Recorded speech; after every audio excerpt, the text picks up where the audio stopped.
Good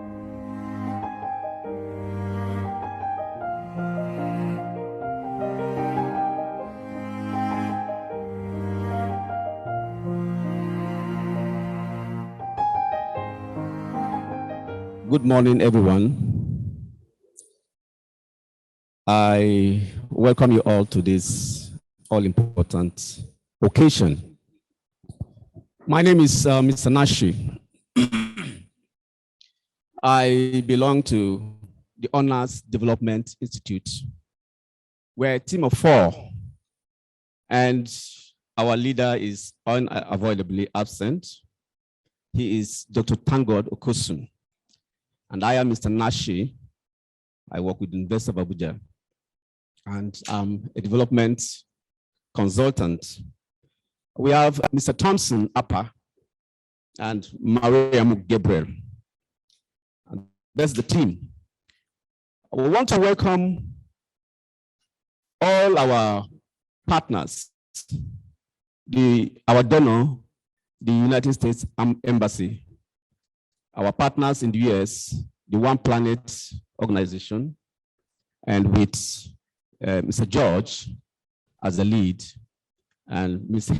Heather, all in the US, and our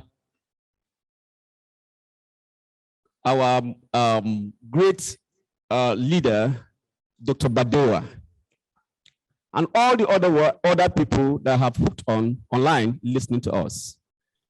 You're welcome. All the teachers and administrators from the schools and the FCT administration, you are welcome. Now, we are into organizational development services, strategic leadership and analysis. We are into resource management, diversification, and modification. We are leadership, training, consultants, and planning, personal development, and business modeling, systems strengthening, and we are into team building. We are happy to be here and to be the trainers in leadership development. And we are mainly going to be talking about transformational leadership for school administrators. Now, I want each and every one of us to introduce ourselves to start with, so we know one another and what organization you belong. I've done mine. Over to you, please. Good morning. I thought we were getting participants to introduce themselves, right? Good morning, all. I'm Mrs. Judy Onyuku from JSS Abuja 30. I'm teaching mathematics. You're welcome. Thank you. Good morning, all. My name is Phoebe Kitaubata. I'm a social study teacher from Abuja at 30. All right, Abuja at 30, you're welcome. Good morning, all. My name is Victor Akbaji Shabaje. I teach computer from JSS Abuja at 30. You're welcome. Good morning, all. My name is Titilayo Ashaolu. I teach basic science from FCT School for the Blind. You're welcome.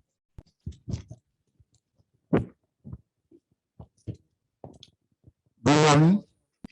I'm Mr. Adibele Tosin from the School for the Blind. You're welcome. Mathematics teacher, Abuja at 30. You're welcome.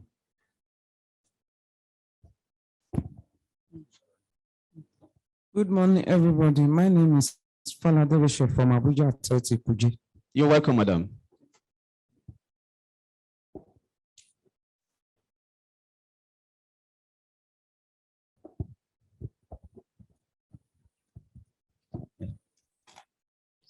Good morning, everyone.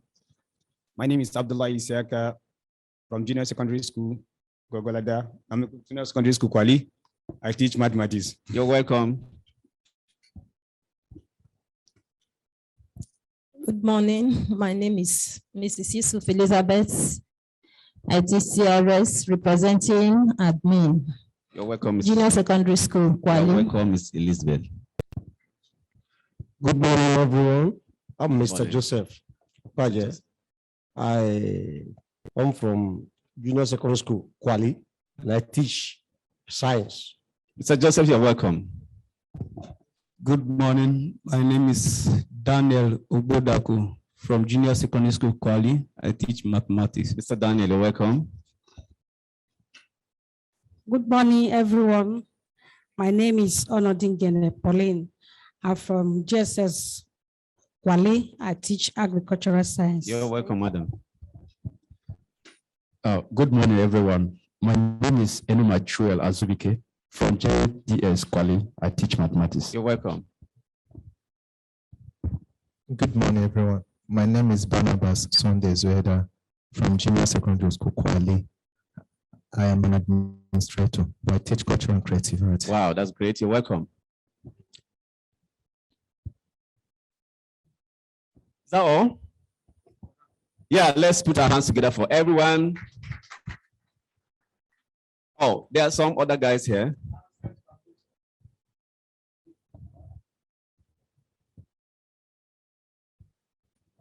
Good morning. My name is Adeyori Anjorin from RSETF Foundation. Wow, Mr. Anjorin, you're very welcome. Nice to see you. My name is Boniface Sunday. I'm from Royal School of Educational Therapy Foundation. I take agri science. Great. Mr. Boniface, you're welcome. My name is Olusegun Adeyemi. I'm a special education teacher, Royal School of Educational Therapy Foundation. You're welcome, Mr. Shegun. My name is Godia Joshua. I'm a special needs teacher. Wow, you're welcome, Joshua. My name is Tunde Adeyemi. I work as an administrator at Royal School of Educational Therapy Foundation. You're welcome, Mr. Adeyemi. Good morning, everyone. My name is Adeshinyo Sheyi, a teacher from Royal School of Educational Therapy Foundation. You're welcome, Sheyi. God bless you. Yeah, so thank you all, and you're welcome. Now, we're going to do one more thing, and that is a sticking tape will be given to all of us, and you'll be writing your name, your organization, and how you want to be known in this program. How you want to be known in this program, your name, your organization and status, and also your hobby. Please, we want to have that. And Mr. Sampson, Mr. Thompson, and the other staff, we give us the sticking tapes, and we do that sharply. For me, I would like to be known as Nash, Mr. Nash. So you may have a different name that you want to be known in this program. So please go ahead and do that. Thank you.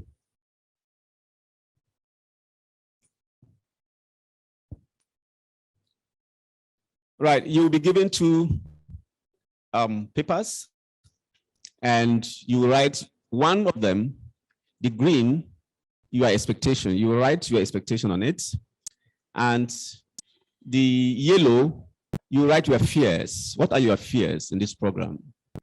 And then on the green, you will write, what are your expectations? At the end of this program, what do you expect to?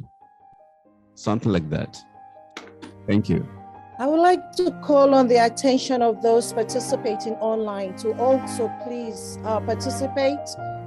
You may respond in the chat, or you may send your response to rsetfoundation@gmail.com. So let's get your input as well. Let's be interactive. Thank you.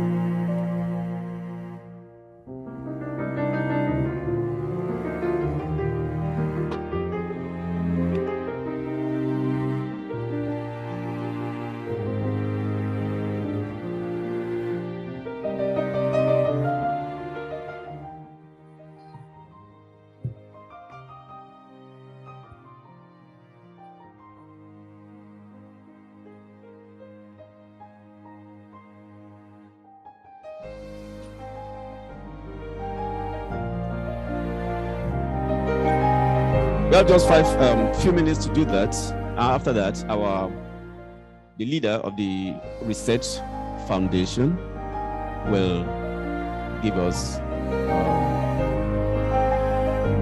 her introduction of the program.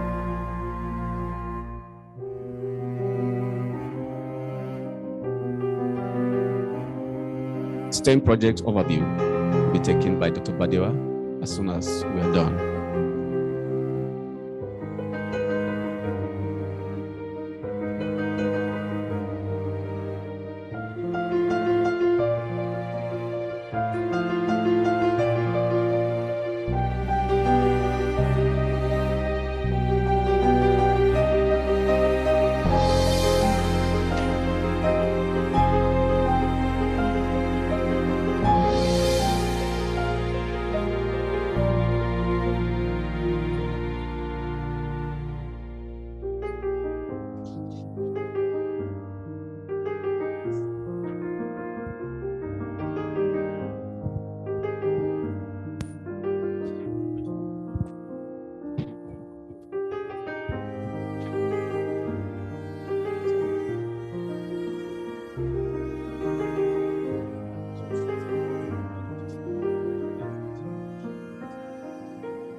All right, so my name is Thompson, and I would quickly take us through the fears and expectations.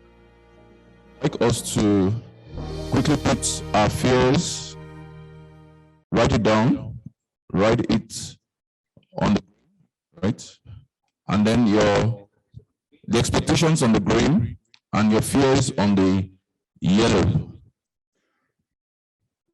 I'll just call one or two people to express their fears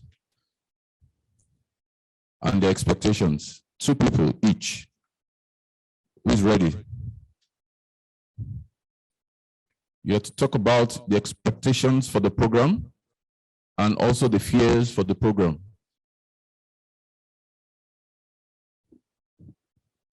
So Abuja 360, please tell us your name. FCT, School of the Blind. Thank you. Well done, everybody. My expectation here is to be more skillful, advanced, and more enlightened in my area of profession. Thank you. Is that all? All right. Can we have the second person? Your expectations? Well, my expectations at the end of this program are, 1, to be better equipped with relevant knowledge to improve in the teaching of science. 2, to be a partner with the organizers of this program in strengthening STEM. Thank you very much. Also, just a reminder for the online participants, you are to send in your fears and expectations. We move over to the fears. Can somebody tell us about your fears? Okay, there's someone over there. One of my fears is most of these things had to do with the smartphone and other gadgets, and I don't have all of it, so it will not really be easy for me. How do I be in touch? And then secondly, our local administration in the school, especially some villages, we don't have some of these things. How will we be able to foster it to them? Okay, thank you. He just spoke about including technology in what we're doing at the moment, and it's very important. Can we have a second fear? My fear is how to impart this in our locality, as you have just said earlier, and how to carry the student along with our technology, because we don't have this in our local area. All right, thank you. So There'll be designated points where you are to paste your sticky notes. On the left of the all, that will be designated for the Royal School of Educational Therapy. And then the school, which is School for the Blind.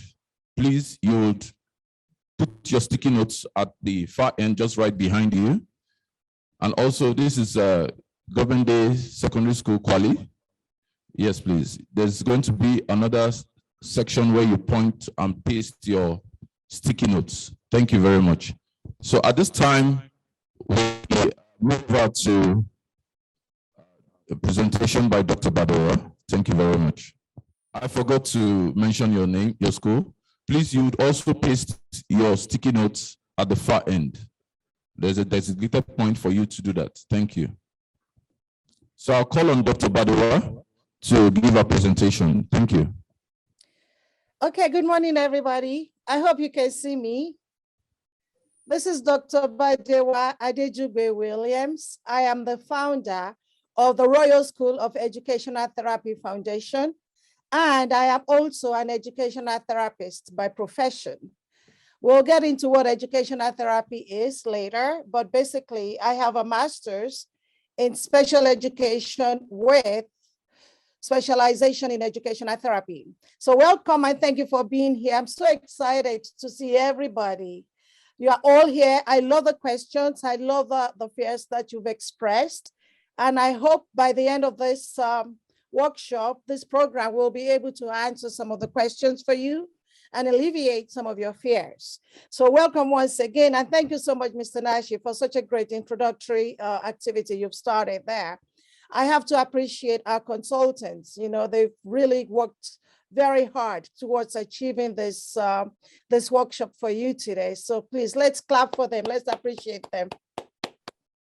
And we also appreciate those joining online. I have to also appreciate our partner, One Planet Education Network. I cannot say enough about Open. George has been tremendously supportive. He has been supporting us in more ways than one. If I tell you what he's done for our foundation, all of you will be trooping to contact him. So let me hold on to that right now. In essence, for today's introduction, I just basically want to tell you about our foundation and the purpose of this training. So if you'll just follow along with me, please. Okay, fine. We can see your screen now. Okay, great. All right. Let me go to, you can see the PowerPoints, right? Yes, go to view. Okay, all right. So as you can see, Royal School of Educational Therapy Foundation has a lot of partners, and we're registered with a lot of organizations. We are members of the Association of Educational Therapists, which is based in the United States of America.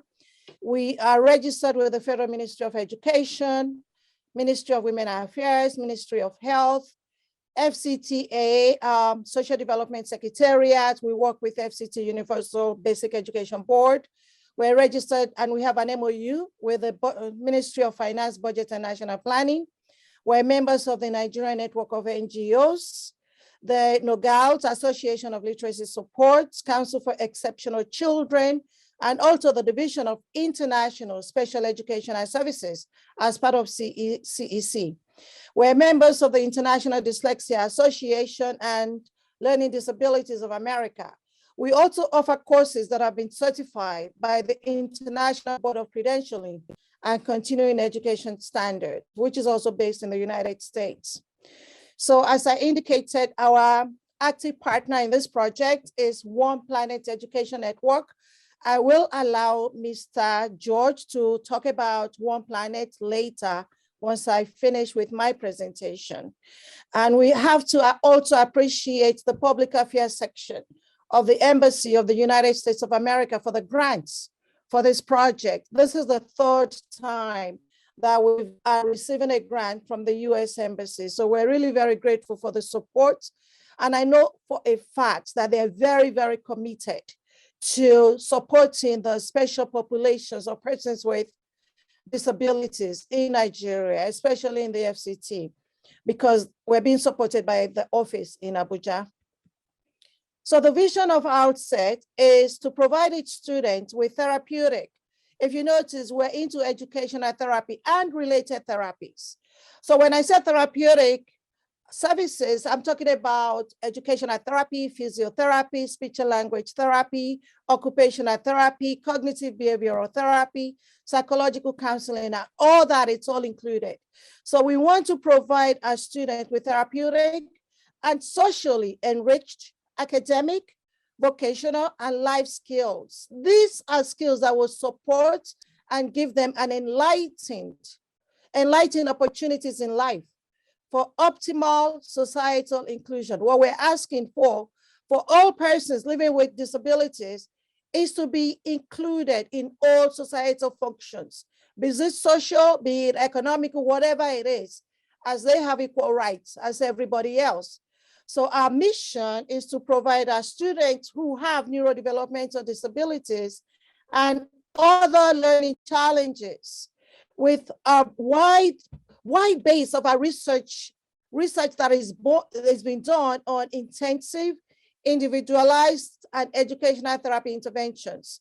These are specifically designed to remediate learning challenges.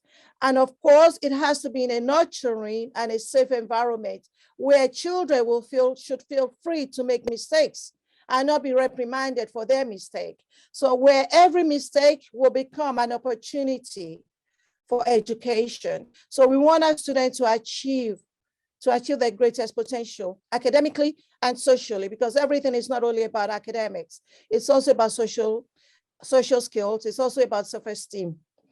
Our goal is to address all forms of exclusion and marginalization, disparities and inequalities in access, participation, because we want them to achieve their learning outcomes. We want to empower them with the resources and skills that they need to be functional members of society.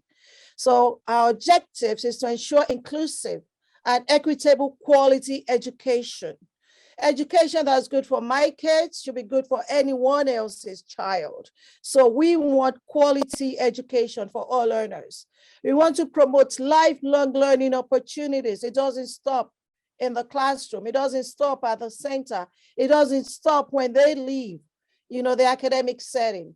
They need to also know that learning is a lifelong journey. So we want them to have the opportunities for that. And we also want to provide them with the tools to achieve their greatest potential. Is it academic tools? Is it assistive technology? Is it teaching tools? What is it that they need? Whatever it is they need, we aim for, and we try to make sure we have in place for them. So our mandate is also on the welfare, on the skills and education of persons with disabilities. And this is as enshrined in the policy, in the Nigerian policy of persons with disabilities. So we do this by sensitizing the public, raising awareness about the plight and the needs of persons with disabilities. We've held various campaigns, which included rallies in the FCT. Every time there's a disability awareness, we're usually out in public, having some kind of rally to just publicize and raise awareness. We've held a lot of press conferences. If you Google us, you'll see a lot of the newspaper articles, a lot of the interviews that have been done on television. You can go to our website, our YouTube page. You'll be able to access a lot of this. And also we do community outreach. We do seminars, always free seminars for parents, for service providers, for even caregivers, nannies, whoever, anybody who's a stakeholder in the lives of a person living with disabilities. We've always included them and carried them along and we've empowered them with the skills that they need to be more effective and more efficient. At our foundation, as I said, we offer therapies for persons with developmental disabilities and learning disorders. You see some of what we do. You can get more information on our website. Advocacy in the community, we really do a lot of advocacy, a lot of community outreach.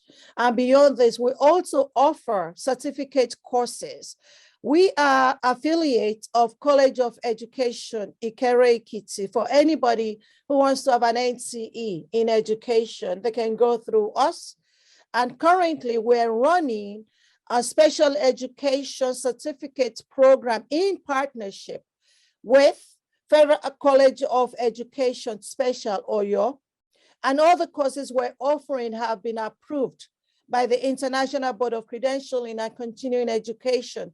That is to say, if you get a special education certificate from us, you can work anywhere in the world with our certificates. We also do a lot of in-services. We go to schools. We do in-services for teachers and for administrators. And we also provide case management for clients who are in inclusive schools.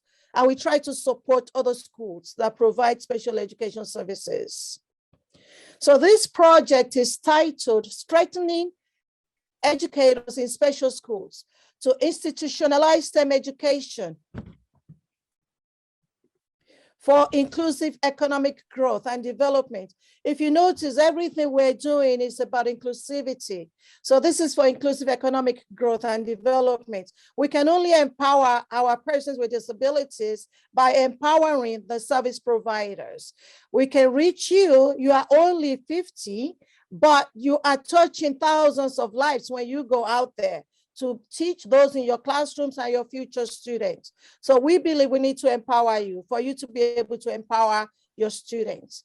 Our key objective is to strengthen your capacity, both teachers and management, and also students, because we want to build STEM ambassadors. So we want to strengthen all of you for integrating STEM curriculum into special education schools for inclusive growth and development.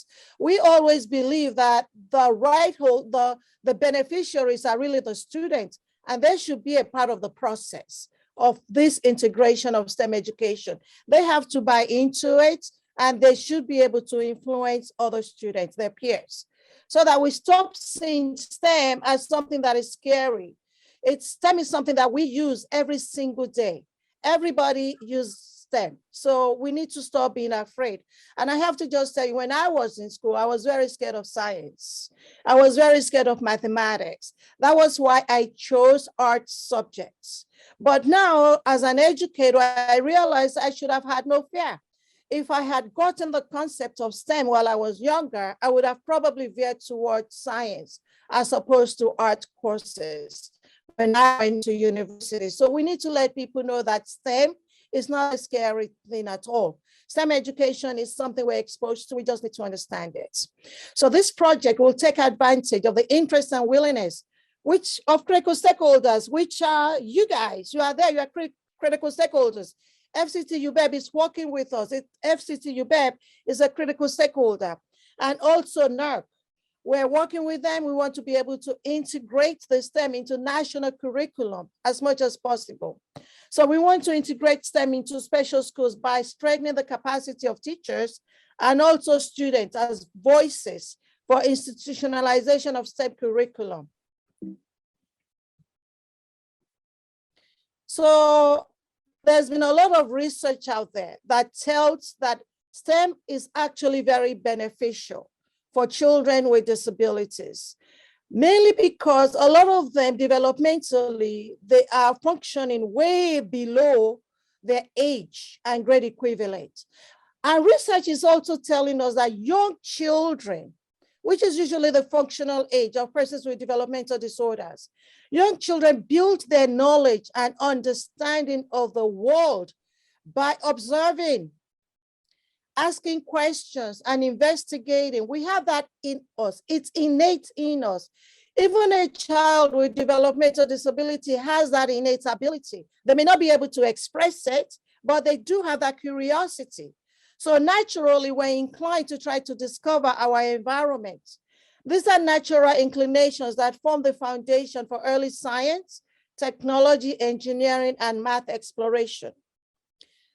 There's a quotation from National Academy of Sciences that says psychological and anthropological studies of human learning broadly show that all individuals, I have to say that again, all individuals, with a small number of notable exceptions, just a small number, can engage in and learn complex subject matter, especially if it connects to areas of personal interest and consequences.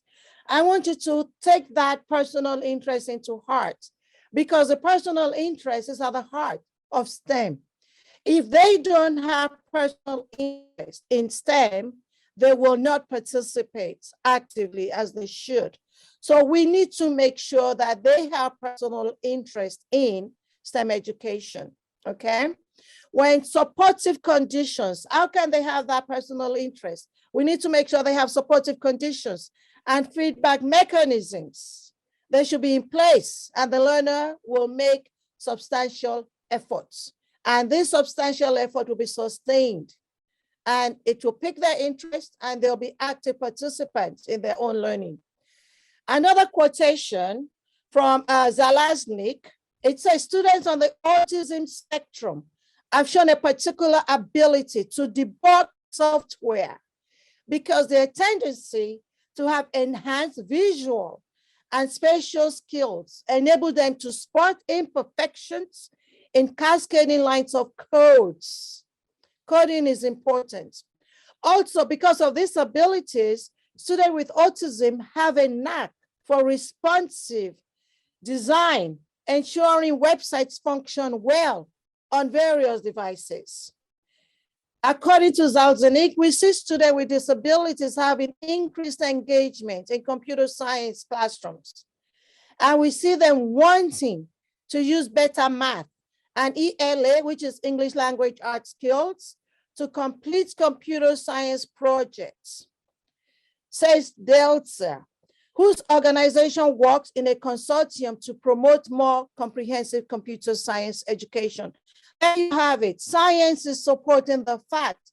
Scientific research, empirical research is telling us that children with disabilities can actually function better in STEM, and that carries over to English language arts. So that's when we talk about integration.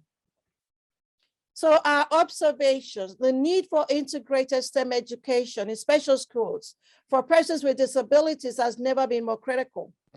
STEM is one of the fastest growing occupational clusters with prospects for employment in some of the most promising areas of this global high technology sector. And believe you me, a lot of our students with disabilities can actually gain meaningful employment in STEM, but we just need to prepare them.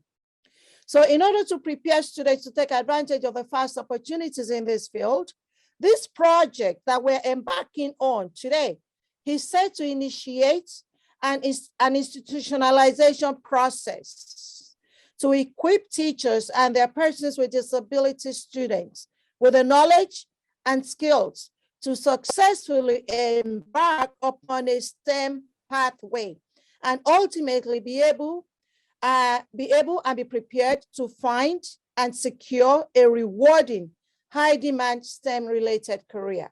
So this is for inclusive economic potential for our persons with disabilities. So as you know, we conducted needs assessment across several schools in the FCT, and the need assessment upon analysis shows that none of the special schools assessed in this FCT school has actually fully integrated STEM curriculum. But don't feel bad, because it's not just FCT school, it's a problem, it's a global problem.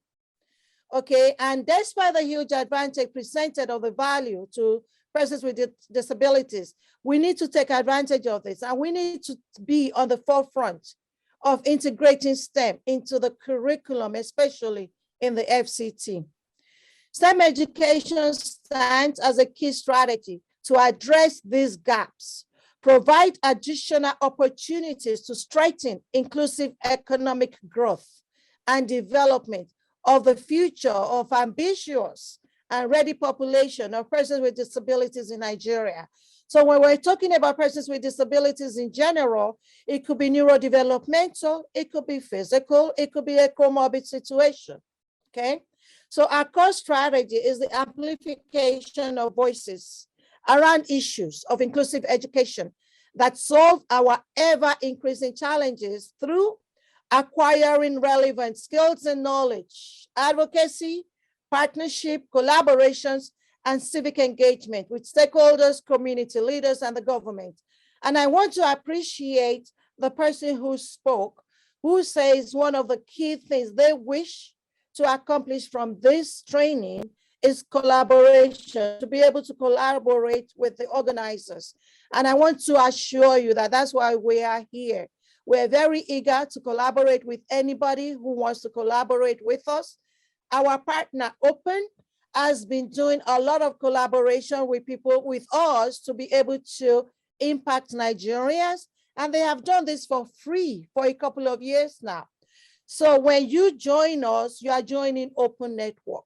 And you are also joining Dr. Okosun and his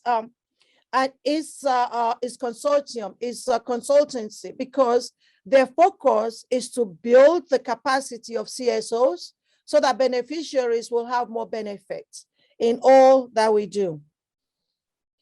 So now we're asking for equity in science education. And we know that equity is not only, it's lack of equity in a lot of our subject matters, but we're specifically targeting science now because STEM is actually usually hands-on. And that is the best way that our students learn, hands-on activities. So this direct quotation is copied from a website, and it says, equity in science education requires that all students are provided with equitable opportunities to learn science and become engaged in science and engineering practices with access to quality space, equipment, and teachers to support and motivate that learning and engagement, and adequate time spent on science.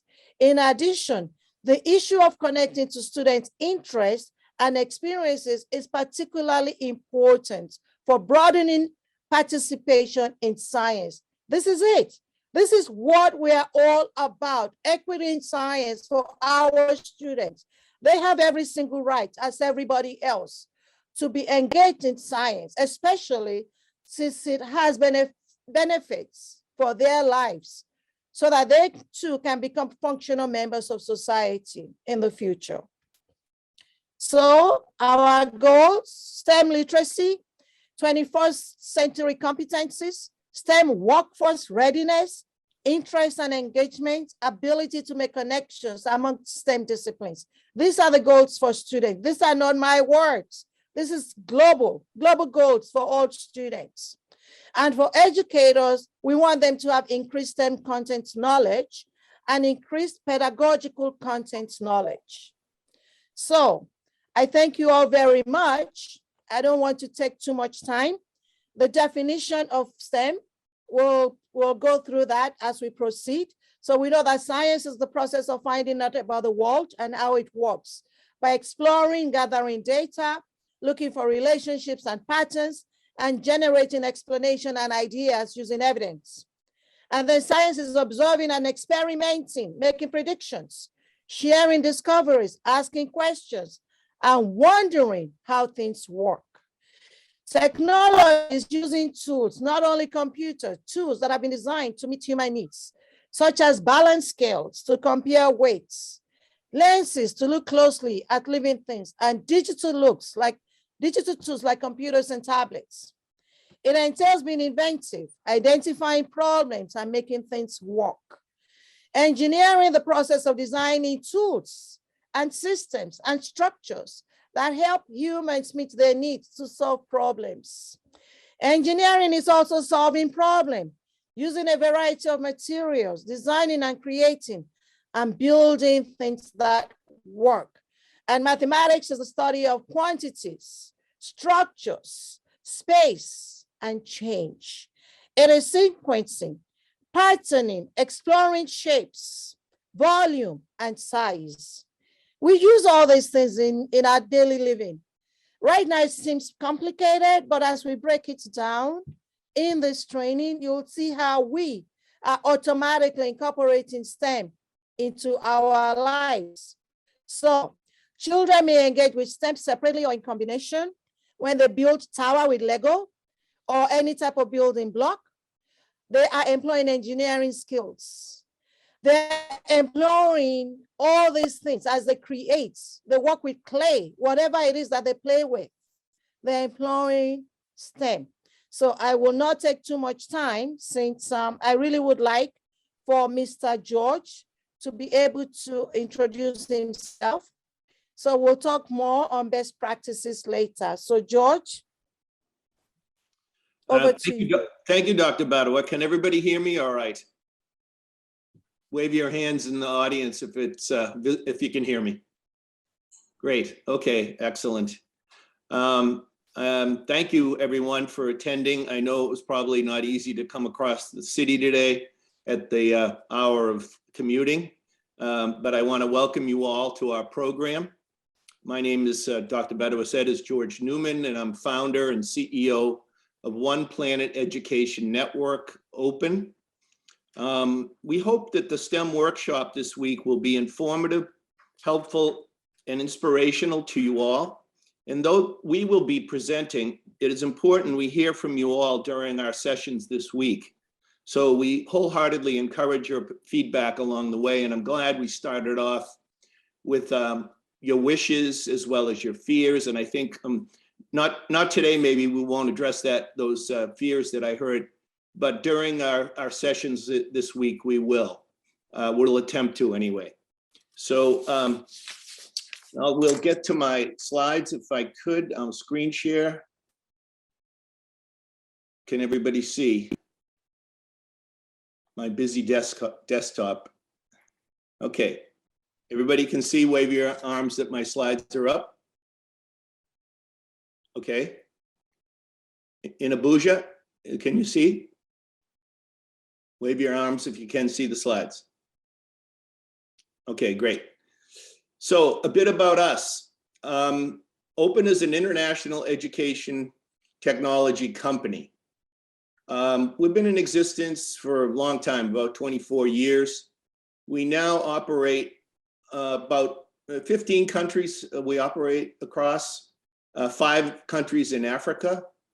And, you know, we've been at it for a while, and really our mission for forever has been to connect students and experts around the world to learn about new strategic technologies and communication skills by working together to solve humanity's greatest challenges. So how do we do that? Well, we focus on STEM learning, and we focus it on sustainable community development. So it's applied learning. It's not just in the classroom, but what can you do with your learning? So we give it, that's the consequence part in Dr. Badawa's slides. Current application is sustainable agriculture and environmental monitoring, 2 very important subject areas, which brings in the sciences. And as you can see by that footnote, which is an important footnote, our education programs and related technology applications align with the United Nations 2030 Sustainable Development Goals. Okay. So for this, we provide hands-on STEM learning with our STEM sensor IoT lab kits. And we'll get into the details of what Internet of Things is and the importance of teaching this new internet technology, which is really the 3rd wave of the internet, and a very important wave it is. And this is again connected to jobs and ultimately, you know, occupations for our students that we hope that they will be able to achieve by our learning. This is in addition to the agriculture and life sciences for sustainable farming and related environmental sciences that they probably will first be learning. So there we have the science side of things for STEM. But we always go the next step with Open to have our students, if they can, actually apply these smart farm and pollution monitoring sensor technologies to support sustainable development of their community. Through our sensor networks, students collect and ultimately interpret and act on the information that is derived from the analysis of the sensor data, possibly having others involved, such as local farmers, take action based on this new information and deeper insights that electronic sensors can provide. So we try to position your students in leading their communities into a more sustainable future. So it goes broader than just occupational opportunities. We really want them to contribute and lead the way into the future. And using these technologies is a means to that end. So later this week, led by Open's lead educator, Ms. Heather Co-op, and Heather, you wave your hand there. You'll be hearing a lot more from Heather and a little bit from me from Wednesday on. You'll experience some immersion in this area of STEM and get to work with our sensor kits for some hands-on learning, which we think is extremely important for engaging students and, of course, learning those engineering skills. From that, you will tell us if and which of your students would be able to assemble and code their sensors. Dr. Badawa mentioned about autistic children and the spatial reasoning and other skills they bring, which are actually exceeding what we call, quote unquote, normal students' capabilities. So there's a lot of room to roam here, and we're gonna kind of test the boundaries. I wanna hold up, this is the STEM kits you'll be using. You can see in the picture on the slides, and what it contains inside a lot of little sensor parts. Heather will be walking you through, and myself, and you'll be building them on your own with the help of people in the room, because we're here, we can't really help you directly physically, but that's why we have a team on hand. And I want to thank that team, by the way. They've done a brilliant job, the consultants and Dr. Bedowa's team and others. It's been a great stretch to get here. Okay, then if all goes well in the next stage of our STEM sensor program after this week, your students would learn how to weatherproof, network, and deploy the weather sensors, which are going to be some of the ones you're going to build, in your local school garden or on a local farm near Abuja. In related courses, students will learn how to interpret the data from these sensors as well. And there we have the other piece of the equation, which is the mathematics. So we have science, we have technology, we're going to have a little engineering, and certainly math, which will be more so later once we, as I say here, with our STEM sensor kits, they can build, program, and deploy a multitude of different kinds of sensors, not just the weather and CO2 and other sensors that we're going to be focusing on with air quality and as well as the weather systems for farms. But for our international network of schools, for now, we are teaching them to build sensors to monitor and report weather conditions at local farms, monitor CO2 to determine what farming practices retain the most CO2 on our farms. So this is a real valuable research part of our program, which will actually give scientists some data, we hope, if we spread it out enough across our 15 countries, and certainly our 5 countries in Africa, where we want to show that in certain kinds of new, which is really kind of old practices that we want to encourage for regenerative agriculture, that we can retain CO2, and that adheres and helps the CO2, keep the CO2 levels down, which is affecting climate change. Again, with the Sustainable Development Goals, we tie right to that. And we also want to monitor air pollution with our air quality sensors, of which this kit you'll build this week will have. And this is primarily for city schools, but can be used anywhere. So the ultimate goal here is to give students the STEM skills so they can obtain more rewarding high technology jobs when they graduate, while simultaneously helping their communities advance toward a more sustainable future. So through Open's learning platform, which accompanies all this learning management system, where all this curriculum, instructional videos, collaboration capabilities between all our schools, students can work with other Open students and subject matter experts across our global network, sharing data and knowledge and learning about one another and each other's cultures. So that's it for me this morning, and I want to thank you for listening to my story here, and look forward to seeing you all on Wednesday. Thanks very much. I turn it over to Dr. Badawa.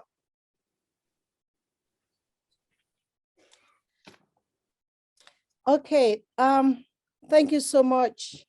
Did we get to see Heather? Yeah. Heather, please wave. All right, I'm thank here. you so much. All right, And great. I look forward to meeting everybody on Wednesday and working with you more Fantastic. closely on the educator side of this. Fantastic. So next on our agenda, quick comments and questions from anybody based on what's been presented so far. Those of you who are also online, please, if you have questions, as we always say, do not hesitate to put your questions. Let's see what your questions are so that we can address everything in this training. We may not be able to address everything in these 5 days, but at least we'll put some of the questions into consideration and reach out to you subsequently. So questions right now, please. Anybody with questions, let's take questions and answer. Or comments, if you just have comments.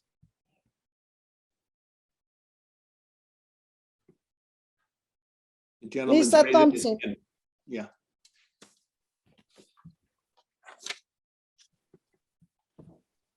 Is Mr. Thompson available, please? Well, let's welcome back to the plenary session. We just want to ask if there are questions. You have questions relating to all that has been said so far. Dr. Badura's presentation. Do you have any questions?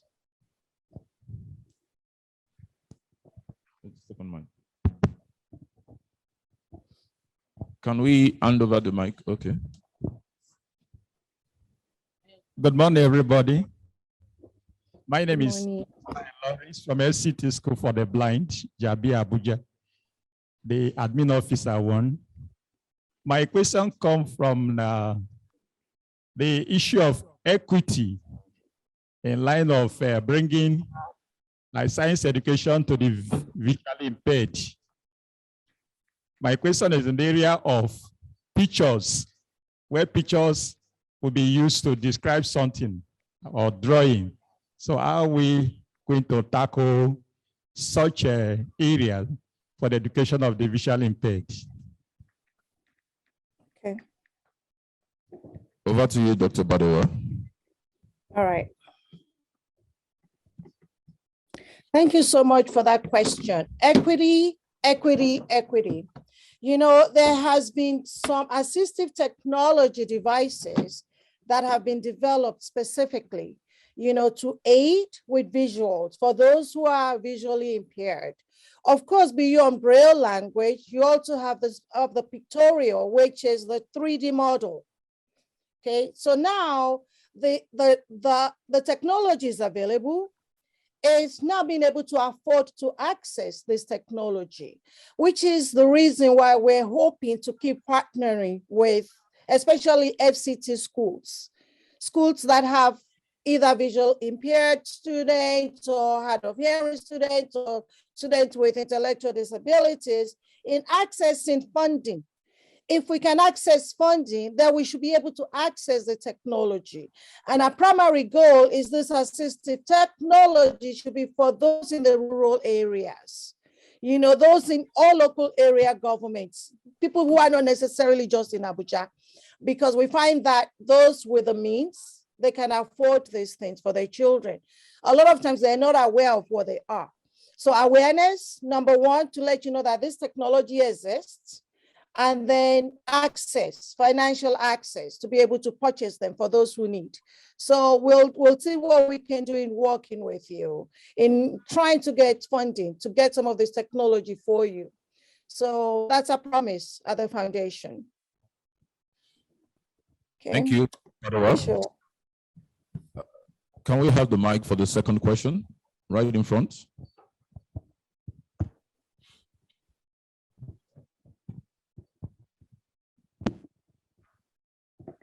Thank you very much. My question is in the goals of integrated system education on best practice under mathematics. So you said concerning addition and the OMARA in under the mathematics. Then my question is, we that are still in a local area, you know, you said again that children are learning by observation and what they see. Now, all those equipment for that calculation in mathematics physically is not there for us. Then how can we carry these children along? That is my question. Excellent question. You know, mathematics to me is the easiest thing we can teach in the community. I'll give you an example of what I mean by that. There was a time when I was in the classroom. I was a special education teacher in the classroom, and I had students who were in the 2nd and 3rd grade. That is primary 2 and primary 3. I knew that having them work on paper and pencil to do addition was a complete waste of time. So what did I do? I took my students out into the yard, and we went and plucked some leaves from the tree. And from the leaves from this tree, we started doing our addition activities. I would tell somebody, pluck 5 leaves, pluck 7 leaves. The 2 of you come together. How many leaves do you have all together? Count them and let me hear. So just thinking outside the box, thinking about the natural environment. How can we use the natural environment to teach, especially if you don't have the tools? Another example, you want to teach perimeter or area. Take the children out, get a chalk, have them draw a grid. You know how we play 10-10 in the olden days? Teach them to play 10-10. You know, draw that grid on the ground and have them do hopscotch, hop and count, hop and count. And then you can use that drawing to count how many squares or how many rectangles are in this drawing that you've made. Let's look at the area around it. Let's measure. So you can use your natural environment. So what we're going to also try to do is to just give you like examples of how you can integrate what's in your environment to teach, especially mathematics. Because to me, mathematics is not just about the algorithm. The main thing about mathematics is the concept, understanding the concept. Why must I know perimeter? Why must I know the area? So you can now start teaching that when you build a house, you must know how big your house will be. Just make it real life situations. Once you make it a real life situation, the concept will start developing. And after that, the addition, the numbers will now come into play. So I really love that question. So let's think outside the box. I'm looking at a question in the chat that says, considering the fact that some of us are not in Abuja, how do we benefit from the practical activities for participants in this conference? Well, there's a video that you'll get to watch. Some of what we are going to do, you should also try to, the video will be available for you as well for the Zoom session. You should also try to see how you can get some people together at your school to try and practice what they are doing. The only thing you may not be able to have access to is the STEM toolkit. Now, the STEM toolkit is just a kit we want our students to be able to earn a living with. If we can teach them how to assemble this, then by working with Open will probably contract this project to us. So our students will be assembling and selling it. So it becomes a vocation. So we're not just training for the sake of training. We're training for the sake of livelihood. Okay, so if you want to have access to some of those STEM toolkits, I would enjoy you to reach out to me by email, and we'll see how we can access those for you. It's not cheap, so we'll probably have to apply for some kind of funding somehow to be able to get some of this. And if your school has the financial means, then you'll be able to order directly from Open. Thank you. If I could add to that, Dr. Badawa, Sure. The idea with these kits, which are, they're not toys, they're real, you can create real industrial quality sensors. This is the same as any off-the-shelf outdoor sensor that is created by the best companies in the world to monitor soil, moisture, temperature, air temperature, humidity, CO2, as I mentioned. So what your students can create from these kits in the occupational side of things, if we're successful this week in understanding what they can do with this kind of kit, and you're going to help us understand that by your feedback. And then there's the other levels that I mentioned, the programming side of it and networking, which is doable by either other students or by more capable students who can program and do the networking parts of it, which we're going to teach all that. Then we can create a little bit of a mini factory where students like this can order the kits, and then they can produce the products and then sell them to farmers or governments. We're still in the creative process of figuring out the business side of this, admittedly, but I think together we can, see what's going to happen from this week and then go from there. But the promise is that we can try to do this at scale and with everybody in the community here operating at the same level. And so these kits can be shipped anywhere in the world, and then we can network through the internet in ways that we can do with cell phones or whatever it means, and then impart the knowledge and have them start a production line. So that's kind of the ultimate goal. Thank you, George. I also want to circle one more thing. I want to circle back to the gentleman who was saying about assistive technology for visually impaired students. Now, I used to, a long time ago in another life, I worked at the Carroll Center for the Blind here, which teaches how to students who are visually impaired, how to make it on their own in the world. And I had colleagues and friends, and I'm still in touch with them, who have created technologies for visually impaired people, and University of Maine here. And I just want to offer that there is also Google and other companies are really circling around visually impaired and assistive technologies. And we have our connections to various companies as well as universities who are more hands-on with this. So if you want to reach out to me, again, this is a collaborative effort here, right? We want to help in any way we can and connect you to the right people. It wouldn't be us, but we have connections in the area. So please don't hesitate to contact me after this. We have Antonia Alabi online with her hand up, hand raised. Antonia, please ask your question. You are muted. We can hear you. You are not muted, but we cannot hear you.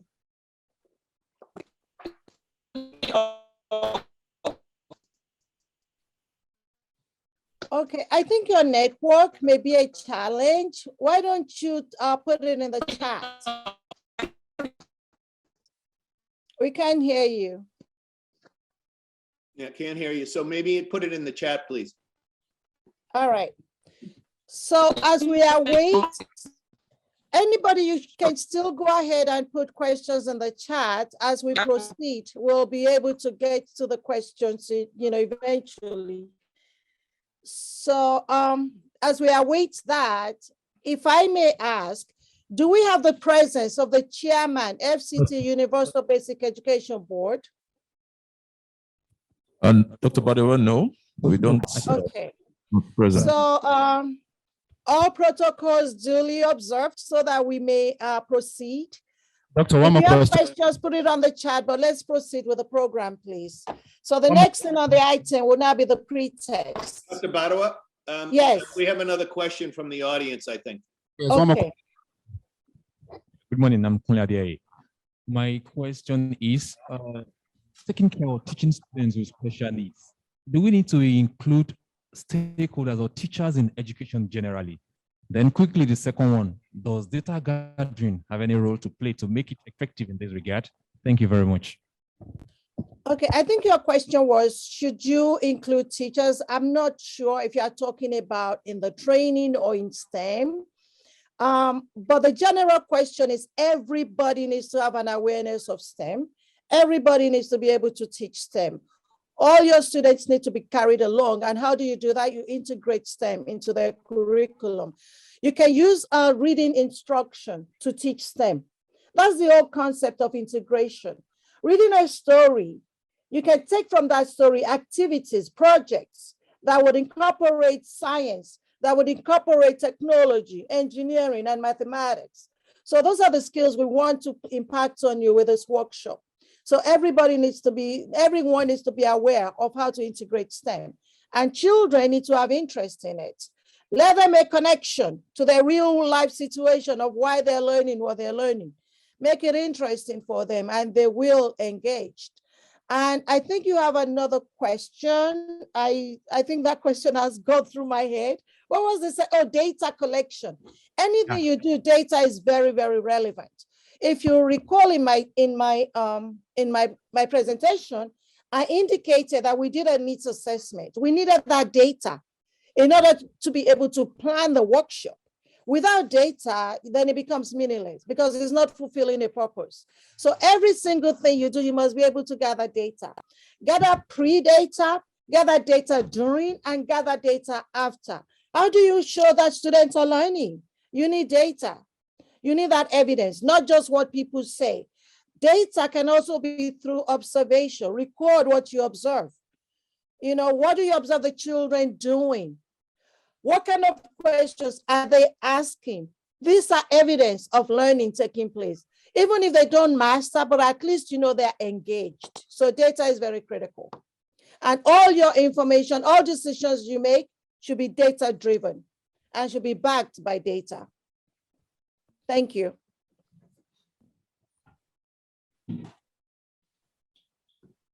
Okay, Mr. Thompson, if we may move on. So I think this is Mr. Nashi now for the pre-test. I'm going to put the pre-test on the screen. Those online, please try to participate as well. If not for us, but for your own information. Doctor, if I may ask, I think we have to declare this meeting open. Okay. Before the I think you may declare the meeting open since we don't have the SUBEB chairman. Go ahead, please do the honors. Thank you. So onward, moving forward, we declare this meeting open, and we hope that you have a swell time as we continue with our leadership session. Thank you. So right away. I appreciate everybody so far. All of you, thank you for your contributions, for your questions. There is hope for our children. So right now, we want to conduct a pre-test and would ask all schools to move to your stand, your group work stand. Can you leave your seats and then move to your group work stand? We have your names written on the cardboards, so kindly do that.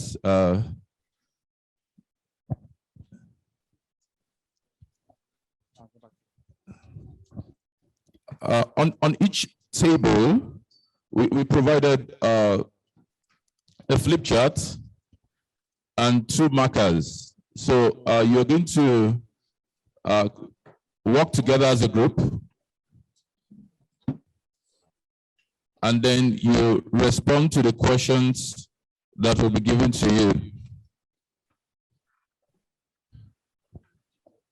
Preferably, we would assign that if the principal is available, you lead the team, and then the vice principal academics would be the assistant team lead.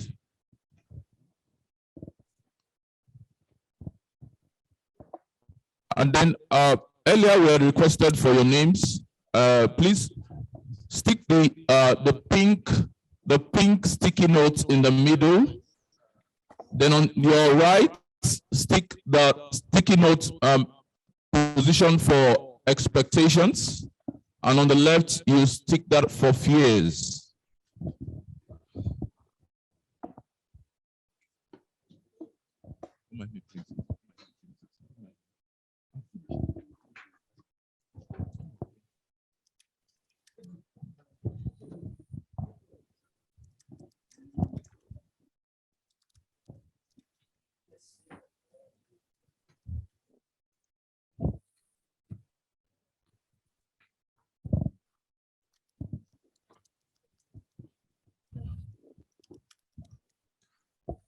I repeat the instructions.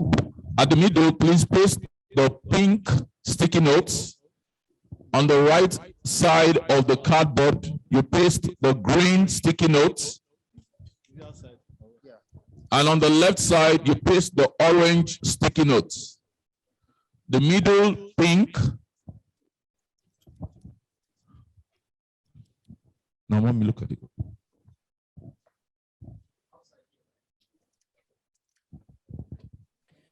Could we make sure the camera captures so that those who are online would see and also be able to do the same thing at their work site? We want this workshop to be something that anyone can also try to do with the staff wherever they are.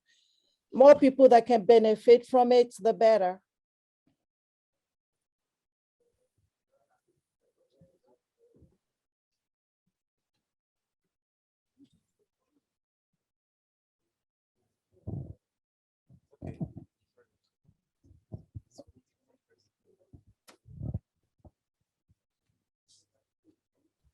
The pre-training survey for the school administrators is on the screen. Those of you online, please participate.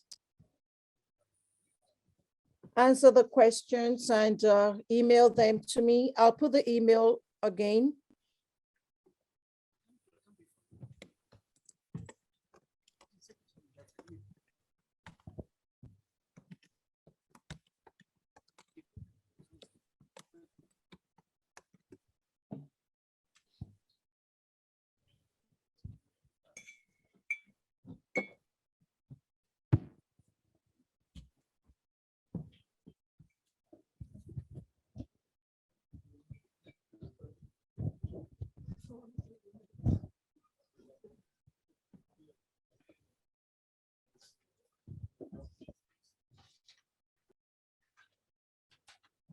No.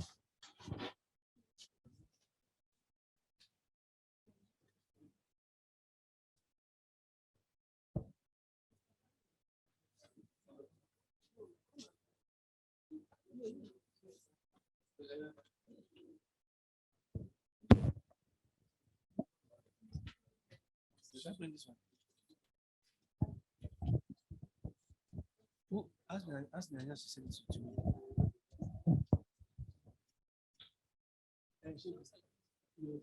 This question is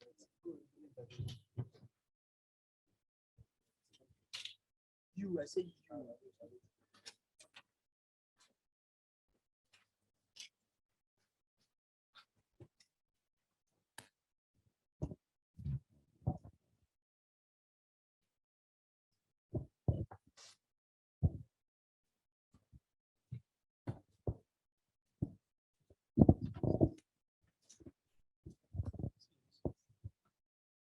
Send it to me. Send it to my WhatsApp. How many want six?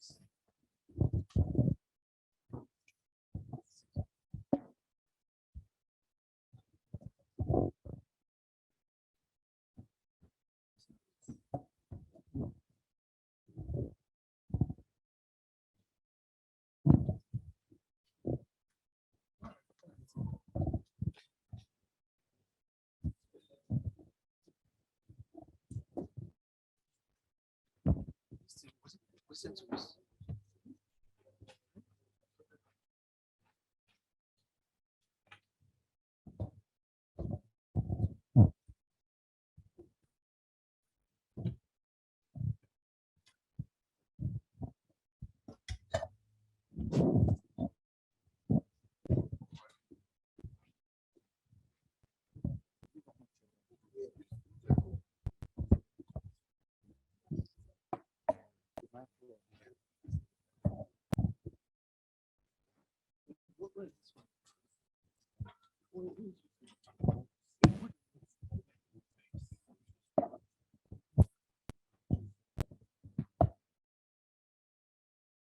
Send it to me WhatsApp.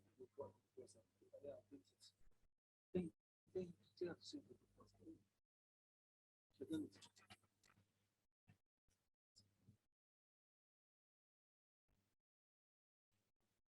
This is what they're supposed to say about these things.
Yes. I still don't want to do that.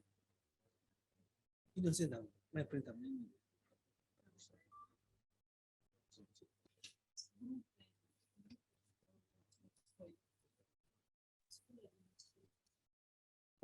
So are you ready?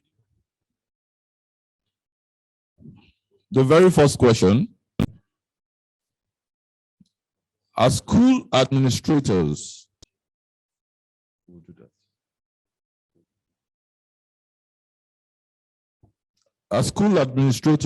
discuss the routine in the management of the school. Your input should be on the flip chart. As school administrators, discuss the routine of management in your school. Discuss the routine of management of the school. Second question. Discuss the gaps that require improvement. Question number 2. Discuss the gaps that require improvement.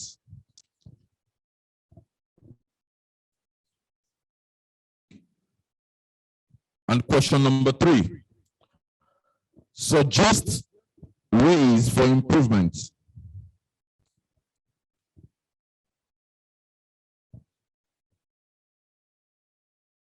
So you're allowed to discuss and make submissions on your flip chart. Please, you can select someone with a good handwriting so you can then write on the flip chart.